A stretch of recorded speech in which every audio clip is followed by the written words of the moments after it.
Okay, so the big conversation of the day is I don't know whether Grand Slam Episode 2 Rampage Edition should have been 2 hours long, because sometimes it's quantity over quality. Other way around, quality over quantity. Here's the thing though, they rarely have 120-minute shows, so who the flub cares? Just treat it like a one-off. I mean, sometimes you just can't win. Otherwise, hello, my name is Simon from WhatCulture, and you bet your ass we're about to put the second ever Grand Slam to bed. Or I suppose the fourth, if you want to count last year's. Don't even worry about it. I don't want to walk down that path, but let's take the finger of power, watch the damn thing, and give the good bits an up, the bad bits a down.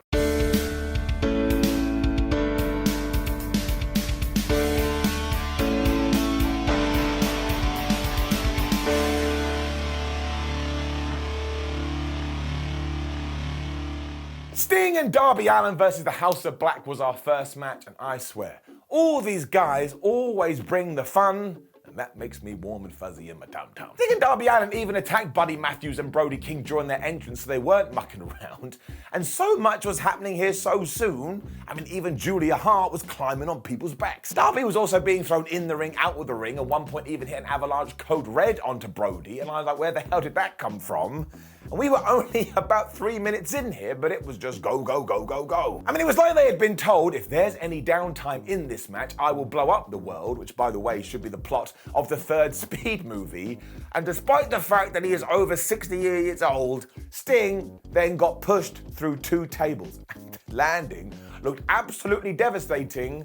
Why hasn't someone made him the president? It also allowed the House of Black to handcuff Sting to the ring rope, so he was screwed. And I think Darby Allin felt left out here, so he ran up the entranceway, he climbed up this massive structure, and he gave Buddy Matthews a coffin drop off the top. And this is what I did for about 5 minutes. I was like, what the hell are you doing? He then went for another, but Brody King caught him and did that choke thing over the edge of the entranceway, which looked disgusting. And then both of them went crashing through these tables. And Allin must have had the worst landing ever, because I tell you, he was busted open something fierce. He looked like a tomato. Matthews then decided, haha, I'm in charge. So he went back to finish off Sting, like he was going to murder him, when all of a sudden the lights went out. And I was like, well, what the hell is happening here? And when they came back on, who made, I suppose, their debut in AEW? None other than Sting's old rival, the Great Muta. What is going on? We also played this off like, well, who's he going to help here? Because again, he got into a bunch of wars with the Stinger in the late 80s and early 90s. But instead, he went up to Buddy Matthews, he did the miss right into his face and then flubbed me. Buddy fell backwards. He crashed into Julia Hart, which was part of the plan. She was meant to fall off through a table, and she missed this table entirely, and she slammed her head on the floor. I closed my eyes and pretended it didn't happen, so genuinely I hope she's okay. This is when Sting magically broke free of the cuffs. I was like, why didn't you do that 5 minutes ago, you absolute idiot? He hit the Scorpion Death Drop onto Buddy Matthews. He got the 1, 2, 3, and of course, I don't mean that. Sting is genuinely one of my favorite wrestlers ever, and this was just so damn entertaining. So basically, they never miss, and nor do Matt Menard and Angelo Parker, because they came out for their match, and I tell you, these are 2 of the most underutilized and underappreciated people in all of professional wrestling. No one understands it more than they. They were also facing Hook and Action Bronson, which was not on my bingo card for 2022. They just did exactly what they needed to do. Like, they got a few shots in here, but basically they were put in the ring to bump around and sell everything that Action and Hook did. It was absolutely tremendous. Action Bronson as well looked pretty decent here, given that I don't think he has any wrestling experience. Like, he was running around smacking people, and eventually both he and Hook applied double red rums. The former 2.0 obviously didn't want to die, so they tapped out. And that was that. It went about 5 minutes. The New York crowd was pleased to see Bronson. Once again, I think Matt Menard and Angelo Parker are awesome, and Hook has a massive upside. I got no complaints. I mean, it kind of was just there, but I wouldn't have it any other way. And speaking of such things, up next was Samoa Joe and Wardlow taking on Tony Nese and Josh Woods. Here's the thing. I like all these 4 guys. I genuinely think Samoa Joe is one of the best wrestlers ever. Wardlow is going to be a massive star in the future. Tony Nese never misses and is so damn reliable. And over the last week, Josh Woods has proved, hey, you better keep an eye on me. But I just wasn't into it. I don't know why. It probably came down to the fact that I knew that Nese and Woods had absolutely no chance. And I couldn't take this feeling away from my tum-tum where I was like, well, this is all right, but I'd rather see Wardlow versus Joe Why aren't we getting Wardlow versus Joe? If I want to put all that into my head, I've got to get it down. And I don't want to see them team. This isn't the Care Bears. However, I will say they did do a good job of it, because not only were they in matching outfits, but this can't have got more than 3 minutes. They just pulverized these guys. Samoa Joe hit the muscle buster, and we were done. Also, given that beforehand Mark Sterling had gone, well, nobody is ever going to powerbomb me because I'm unpowerbombable. Wardlow grabbed him, he gave him the powerbomb symphony. I mean, you could have written this out on the card and you would have been 100% right. So once again, it was entertaining, it was fun, it was fine. So it does get an up. I think deep down, I just want Samoa Joe and Wardlow to get some proper feuds. Hopefully against each other. I think it turned out one of the reasons we did do this so quickly is because we wanted to give a bunch of time to Jungle Boy versus Fenix. Boy, howdy did I like this. I will say that I think Fenix is even more nuts than Jungly Jack, but Jungly Jack more than held his own. And it basically went Lariat, Brainbuster, Super Kick, Poison Rana, Jumping Stunner, both guys down. All the crowd stood up and went, "Bah!" So once again, I was like, well, I think it worked. So it really was just the coolest wrestling tennis you've ever seen, and Boy was able to reverse a Tiger Driver into a Hurricane Rana, and then Fenix was back up just flying around the place. But when he went for something, Jungle Boy just super kicked him right in the face.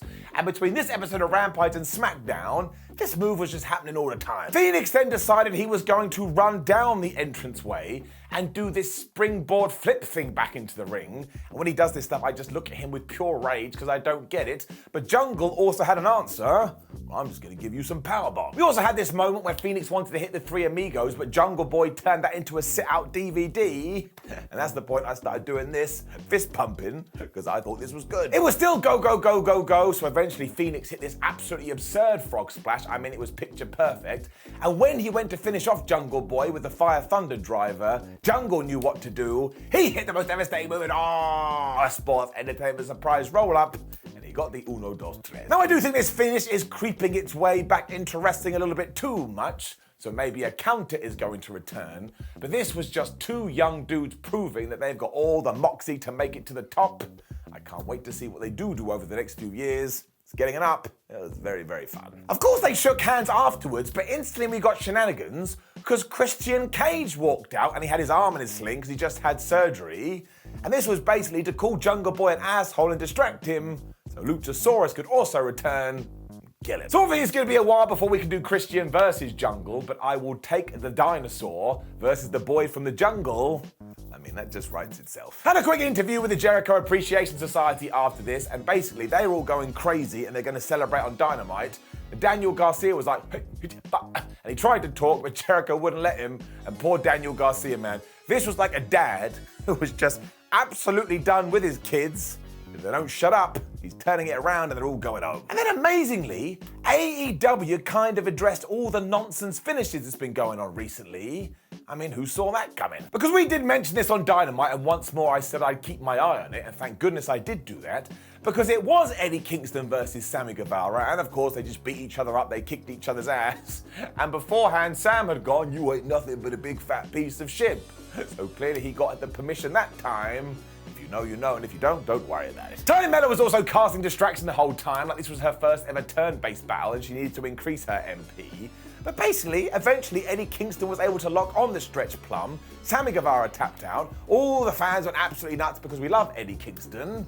That was that. Because he had done it, Mr. Burns had won it, but all of a sudden it became very obvious that Kingston wasn't going to release this hold. So out came Jerry Lynn and a bunch of other officials. They were like, "Eddie, please, would you stop doing this?" He was like, "No, brah, it's not going to happen." So eventually, senior referee Paul Turner was down there, and he told Justin Roberts, "Right, you have to announce to the crowd that I'm reversing the decision because I am sick and tired of these rules being broken, and somebody's got to do something about it, and that somebody's going to be me." The commentary also told us that they believe it ties into Tony Khan telling all the referees we have to tighten up this officiating.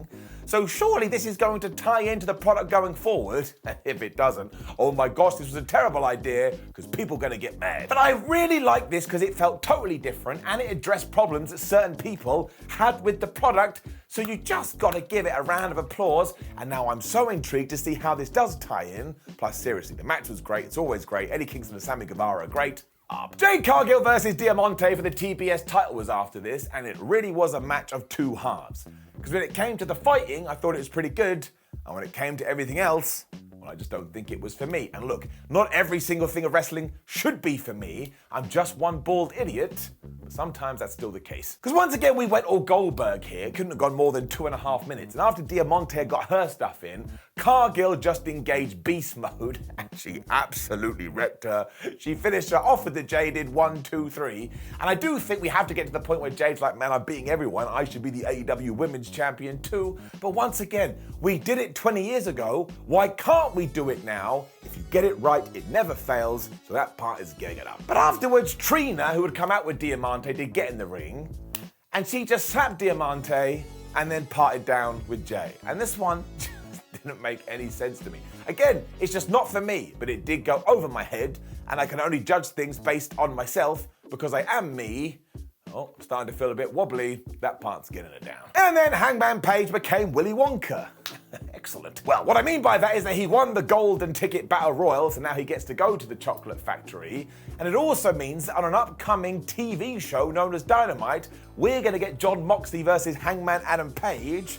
What the hell is going to happen there? The other guys in this were the Butcher, the Blade. They must have had the night off. Roosh, Penta, Ari Daivari, the Best Friends. Colt Carter, Diane Hazen, QT Marshall, Dante Martin, Brian Cage, Dalton Castle, Lance Archer, Daniel Garcia, Lee Moriarty, Ten, Matt Hardy, Private Party, Evil Uno, I should say, John Cena, and Jay Lethal. I think that was everyone. I may have missed someone, and I can't tell you the whole time I was going, please let Danhausen win. The last two, though, were Hangman and Roosh battling on the apron when the Cowboy was able to hit the Deadeye, so Roosh just fell out to the ring like he was dead. And this was probably the correct thing to do because Adam Page does need something. He's kind of been persona non grata, everything that happened at All Out. So yeah, it was just another Battle Royal, but a Battle Royal was fine. Didn't really last that long. Which did indeed leave us with Ricky Starks versus Powerhouse Hobbs in the main event, which was also a lights out match. I don't know how I missed that this was a lights out match, but I think I just watch so much wrestling, sometimes it all goes fuzzy in my brain. This rocked though because I just like the feud, and the only disappointment factor of it is that Ricky Starks and Powerhouse Will Hobbs don't get more TV time. Like, I understand why they don't, but at some point, if we can just shine a bigger spotlight onto both of them, they are absolutely gonna fly. Hobbs especially just wanted to finish Ricky off for good, so he was throwing a bunch of stuff in the ring, and then he was just smacking him with a chair. And later on, he gave Starks this backdrop onto two steel chairs that were like, in the sitting up position, which meant Rick's back just crashed onto them. And even I started doing this, like I was doing some kind of exotic dance, but it just looked terrible. I mean, I think they even got Justin Roberts' belt at one point and started slapping each other with it, and this is when the Powerhouse busted out that spine buster. My word, he must have the best one in the game. Eventually, Starks was able to turn this around and he hit Powerhouse with a chair and smashed him with a tornado DDT when they were fighting up the entranceway.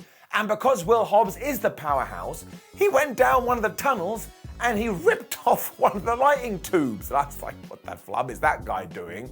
And then he took it and he went to hit it right into Ricky Starks. But of course, Ricky Starks moved out the way. He got it and he hit Hobbs with it instead. This also led Starks to spearing Powerhouse Hobbs through a table. And I tell you, tables were having a terrible night on this evening. And then somehow he picked Will up for the Rochambeau. Now, don't forget to do the Rochambeau. You grab them and you put them on your shoulder and then you face plant them. And holy crap, man, Powerhouse Will Hobbs' neck was this close to going whammo, but they didn't do it. Ricky Starks did hit it. He got the 1, 2, 3. They are now 1-1 in their feuds, which means we must continue this. And please just come up with one hell of a badass match for a few weeks or a few months down the line. I'm invested in this. And I actually don't know which way it is going to go, but these guys, I've already said, are definitely future stars. Giving it up. Which did bring us to the end of Rampage. And look, I do agree with some of the criticism. Some matches did not need to be here and some felt a little bit too long. But did it feel like a special event? Yes. Does everything AEW do in that Arsha Ash Stadium come across like a big deal? Yes. I'm all good with this. I had a good time. It's getting it up. Now, please do leave a comment below and let me know what you thought about Rampage last night. You know the deal. Like the video, share the video, subscribe. Go and watch SmackDown Ups and Downs, which is also live. Follow us on social media. Go to WhatCulture.com and just feel good about yourself because you're a great person. My name is Simon WhatCulture. I'm so tired today because there's been so much wrestling and it never stops. I'll get an hour's sleep and I'll carry on. See you soon.